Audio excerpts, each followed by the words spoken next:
नमस्कार, मैं Dinanath Thakur, contextual assistant professor, workers college Jamshedpur, department of geography, आप सभी का स्वागत करता हूं अपने यूट्यूब चैनल में। आज का जो विषय है वह रिसर्च मैथडोलॉजी से संबंधित है। इस विषय को शुरू करने से पहले आशा करता हूं कि आप सभी घर में रह रहे होंगे और सुरक्षित होंगे। साथ ही साथ वर्तमान और विश्व के परिदृश्य को देखते हुए आप सभी सोशल डिस्टेंसिंग का पालन कर रहे होंगे। तो चलिए शुरू करते हैं। आज का जो हमारा विषय है रिसर्च टाइप्स, अर्थात अनुसंधान के रिसर्च टाइप्स के अंतर्गत आज हम लोग पढ़ेंगे फंडामेंटल रिसर्च और अप्लाइड रिसर्च। फंडामेंटल रिसर्च जिसे हम मूलभूत अनुसंधान के नाम से जानते हैं और अप्लाइड रिसर्च जिसे हम व्यवहारिक या क्रियात्मक अनुसंधान के रूप में जानेंगे।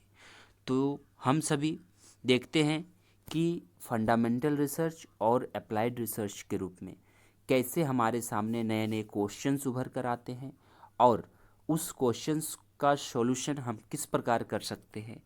चलिए शुरू करते हैं। आज का जो विशेष टॉपिक है रिसर्च मैथडोलॉजी से संबंधित, उसे स्टार्ट कर रहे हैं। मानव का जो स्वभाव है, उनकी जो प्रकृति है, शुरू से ही अनुसंधान के प्रति प्रवृत्त रही है।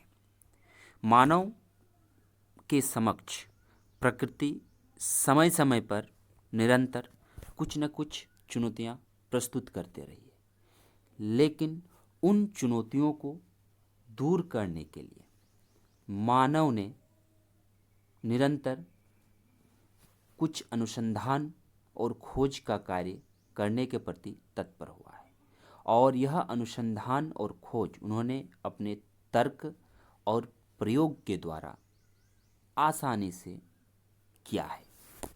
साथ ही साथ हम कह सकते हैं कि अनुसंधान कार्यों द्वारा प्राचीन तथा नवीन तथ्यों का यथार्थ किया जाता है। कहने का तात्पर्य है कि उसका खोज किया जाता है। ऐसी परिस्थिति की जानकारियाँ दी जाती है जिसमें विशिष्ट प्रतिक्रियाशील होते हैं तथा अन्य के ऐसे नहीं होते, जबकि वे समान प्रतीत होते हैं। कहने का तात्पर्य है कि मानव द्वारा किए गए प्राचीन काल से ही उनके द्वारा कार्य उनके नवीन यथार्थ या खोज पर आधारित है और इन सभी खोजों के प्रति उनकी विशिष्ट प्रतिक्रियाशील है।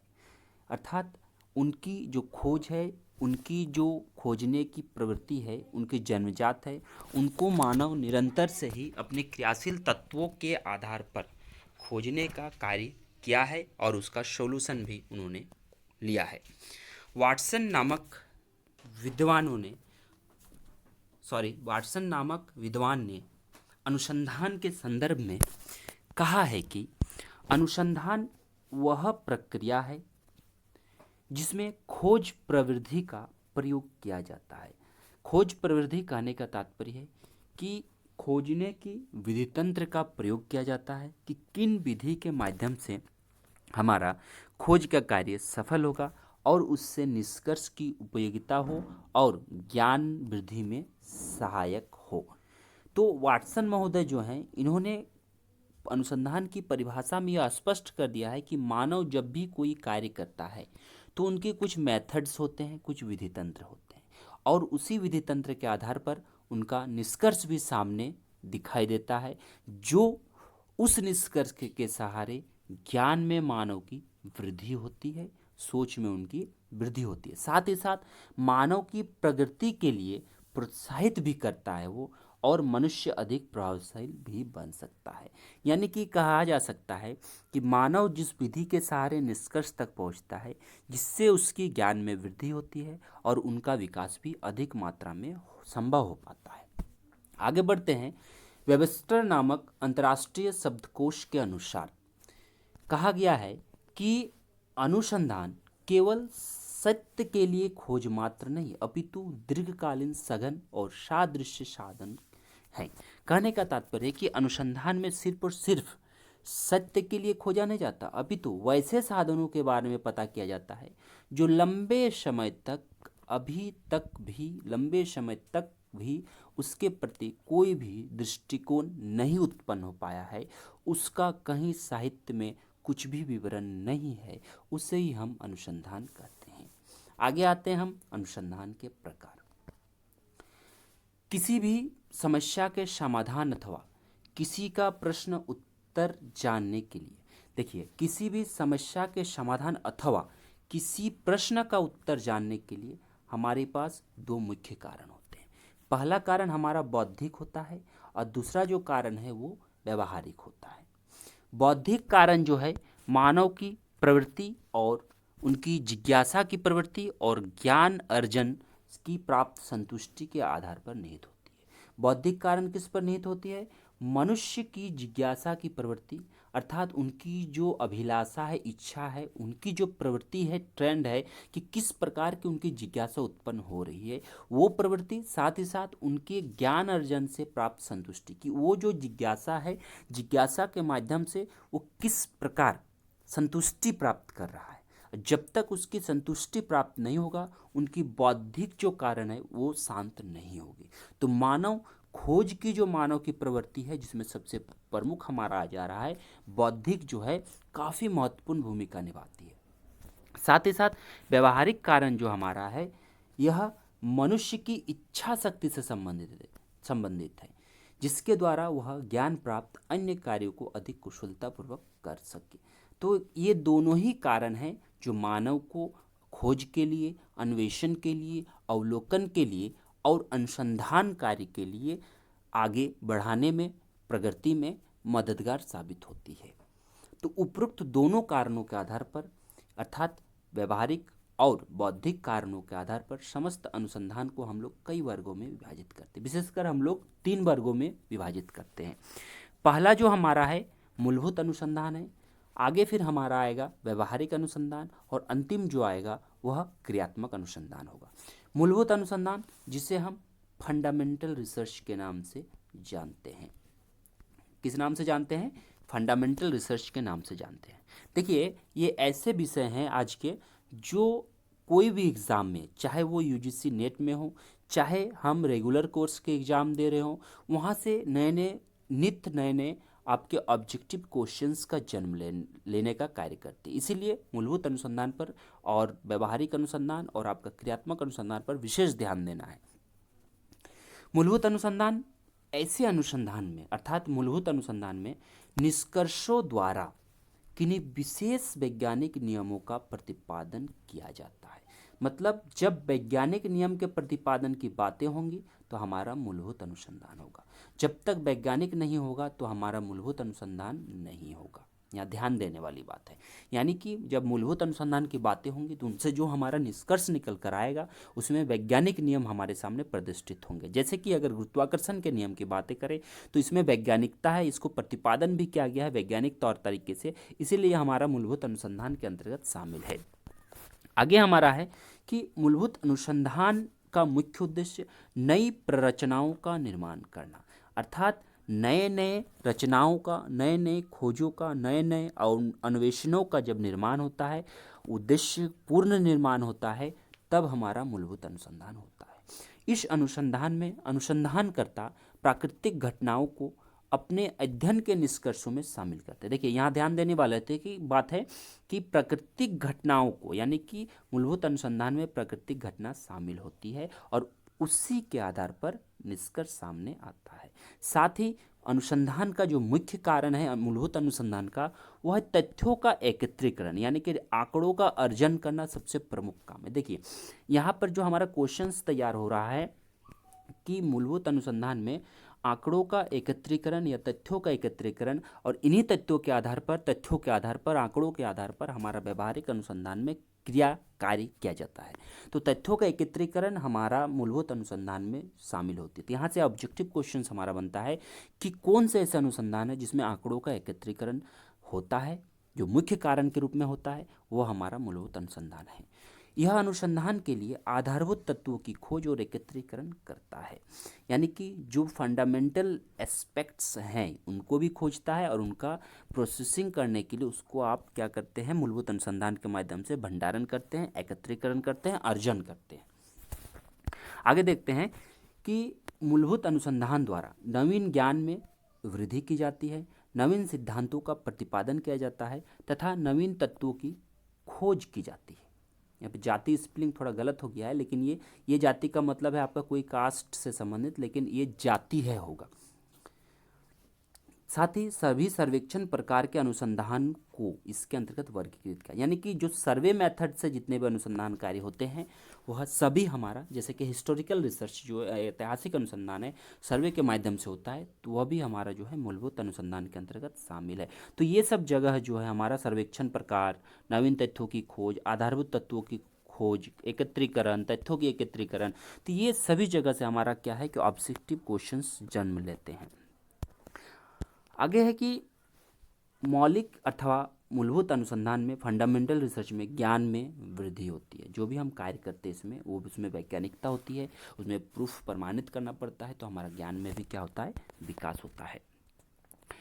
और इन्हीं मौलिक अनुसंधान को फिर हम प्रयोगात्मक अनुसंधान, ऐतिहासिक अनुसंधान और दार्शनिक अनुसंधान के रूप में विभाजित करते हैं।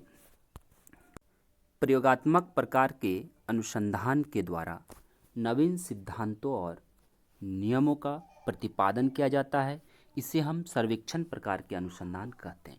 देखिए यहाँ से आपका क्वेश्चंस जन्म ले रहा है, ऑब्जेक्टिव क्वेश्चंस विशेषकर, कि प्रयोगात्मक के अंतर्गत हम लोग किस प्रकार का अनुसंधान कार्य करते हैं, तो वह हमारा सर्वेक्षण अनुसंधान कार्य है। इसमें क्या होता है कि नवीन सिद्धांत और नए नए नियमों का पालन, नए नए नियमों का प्रतिपादन हमारे पास सामने सामने आते हैं।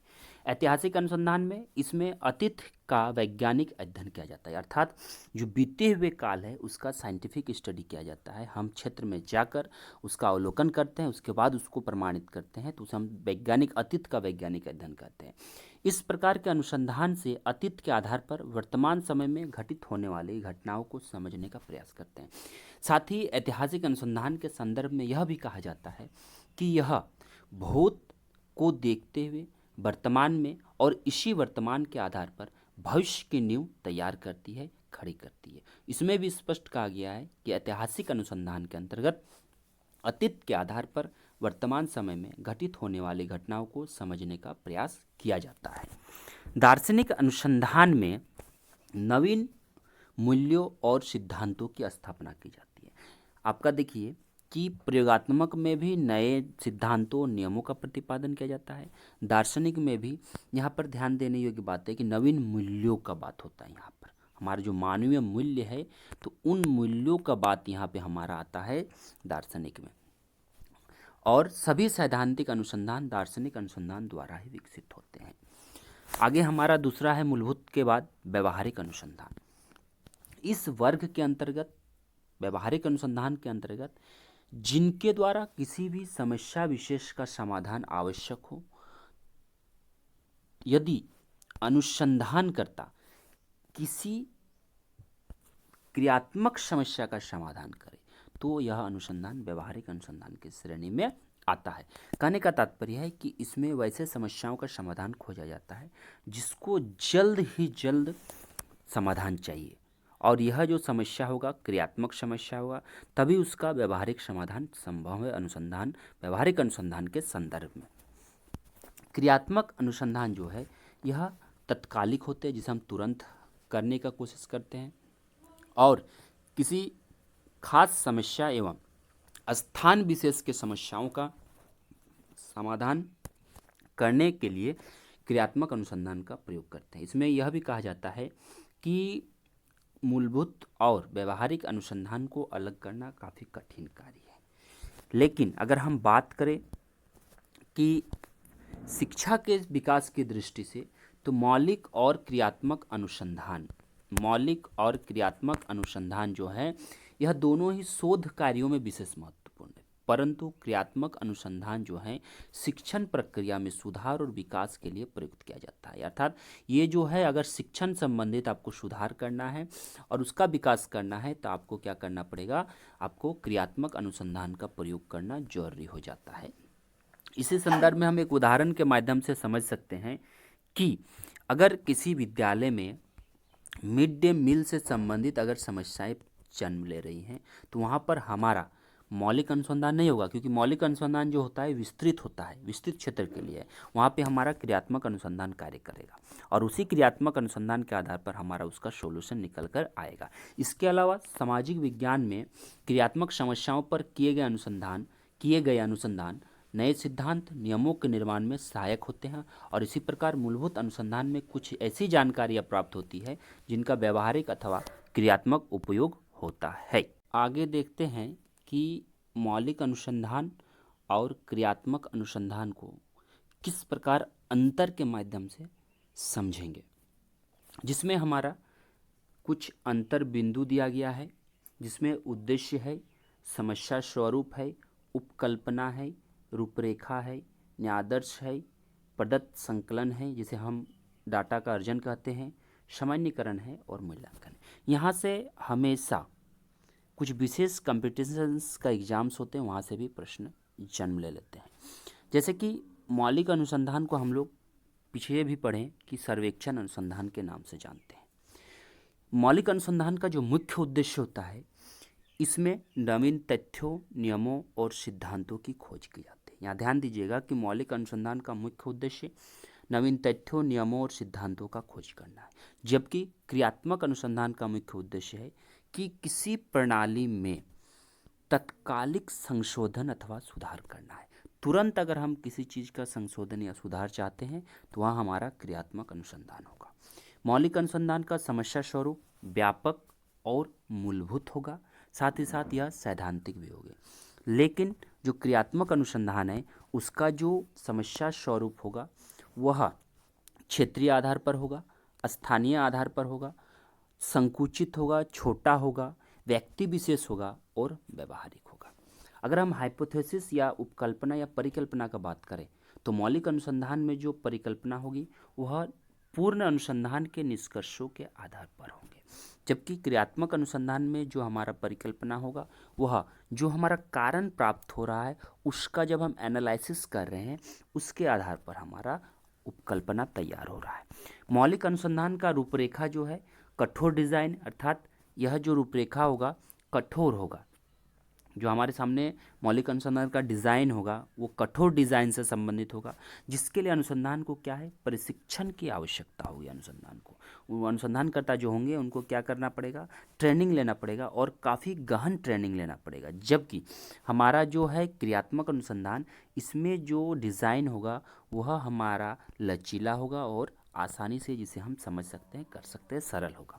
इसमें जो सैंपलिंग होगा न्यायादर्श होगा, यह भी न्यायादर्श जो मौलिक अनुसंधान में होगा यह भी कठिन होगा। जनसंख्या से शुद्ध न्यायादर्श का चयन किया जाएगा, जबकि क्रियात्मक अनुसंधान में यहाँ पर न्यायादर्श से कोई समस्या नहीं है, कोई भी समस्या नहीं है। जिस घटना से हल के लिए समस्या चुनी है न्यायादर्श उसी घटना पर निहित होगा। अगर हम डाटा अर्जन का बात करें, प्रदत्त संकलन का, तो इसमें जो मौलिक अनुसंधान है उसके अंतर्गत शुद्ध, वस्तुनिष्ठ और मानकीकृत उपकरणों का परीक्षणों का प्रयोग किया जाएगा, जबकि क्रियात्मक में स्वनिर्मित परीक्षाएं अधिक लाभप्रद सिद्ध होंगे। सामान्यीकरण का अगर हम बात करें तो मौलिक अनुसंधान में नए सिद्धांतों के बारे में बात होती है, जबकि क्रियात्मक अनुसंधान में व्यवहारिकता में लागू करने के लिए ही पर्याप्त माना जाता है। मौलिक अनुसंधान में हमारा बाह्य मूल्यांकन किए जाते हैं और इसमें विशेषज्ञ बुलाए जाते हैं। जो हमारा बृहत स्तर का होगा तो बाह्य मूल्यांकन और हमारा क्या होता है, विशेषज्ञ बुलाए जाते हैं, जबकि हमारा क्रियात्मक अनुसंधान में अनुसंधानकर्ता को स्वयं निर्णय लेने की आवश्यकता जरूर पड़ जाती है। साथ ही साथ यह जो है स्थानीय स्तर का होता है और संकुचित स्तर का होता है। तो इस अनुसंधान के प्रकार के माध्यम से हम सभी समझ सकते हैं कि अगर हमारा अनुसंधान का क्षेत्र वृहद होगा तो किस प्रकार का अनुसंधान लेना पड़ेगा, और अगर हमारा क्षेत्र छोटा होगा, संकुचित होगा और क्षेत्रीय स्तर पर होगा तो हमारा जो अनुसंधान के प्रकार होगा वह किस प्रकार होगा। तो दोस्तों, अगर आप लोगों को वीडियो अच्छी लगती है तो लाइक, शेयर और कमेंट जरूर करें, साथ ही साथ सब्सक्राइब भी करें। धन्यवाद।